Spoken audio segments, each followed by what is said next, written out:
toujours concernant l'écologie, connaissez-vous le nouveau phénomène des magasins sans emballage? De plus en plus de points de vente s'ouvrent partout en France. Les aliments et les produits en tout genre se vendent à l'unité, sans plastique, sans boîte de conserve. C'est une nouvelle manière de faire ses courses qui permet de faire des économies, mais qui permet aussi de lutter contre le gaspillage. Dossier signé Julie Beckrich, Ziden Berkous, avec notre bureau à Lille. Des rayons où tous les emballages ont disparu. Plus de cartons, sachets ou bouteilles en plastique. À la place, des produits servis en vrac. Riz, céréales et plus étonnant, de l'huile ou des produits ménagers. Dans les épiceries bio, comme dans la grande distribution, la mode est au vrac. Alors, est-ce vraiment plus économique, plus écologique? Quelle organisation cela implique-t-il? Cette boutique 100% sans emballage a ouvert il y a une semaine à Paris et c'est déjà un grand succès.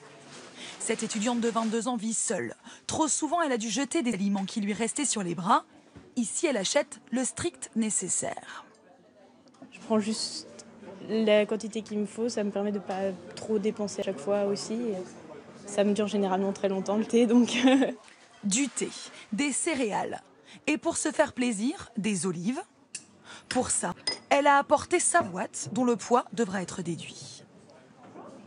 Je vais enlever la tare du pot qu'elle vient de me donner, enlever son poids pour pouvoir calculer ensuite le poids d'olive qu'elle va prendre. Voilà madame, cela vous fera 26,48 €, s'il vous plaît. L'étudiante est satisfaite. Des courses pour une semaine pas trop chères et le sentiment de consommer plus écolo. Car ici, quand on trouve des emballages, ils sont vides, à remplir, puis à réutiliser, comme ces bouteilles d'huile. La première fois, vous la payez, 1,30 €, et puis ensuite, vous la réutilisez autant de fois que vous le souhaitez.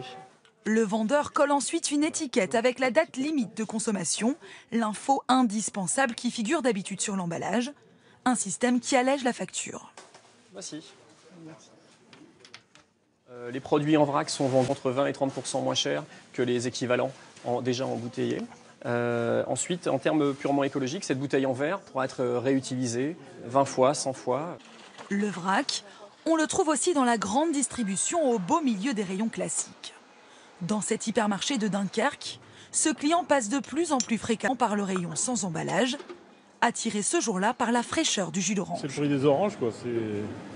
Puis là, vous l'avez chez vous, en 48 heures, vous la buvez, donc vous avez pris des vitamines. Et le rayon vrac, ça marche. Acheter responsable, ici, c'est même devenu un argument de vente.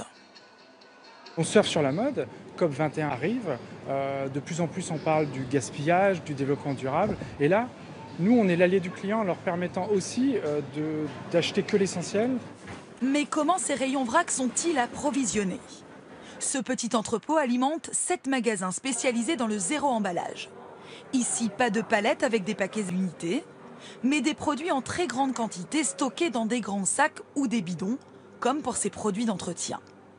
Ce sont ces manutentionnaires qui se chargent de remplir les distributeurs, livrés ensuite au magasin.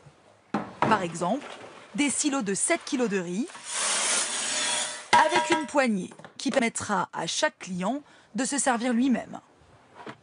Ici, pas de fromage, ni lait, ni yaourt. À ce jour, c'est vrai qu'il est difficile de travailler des produits avec une conservation très fragile, comme les produits frais tout de suite par exemple.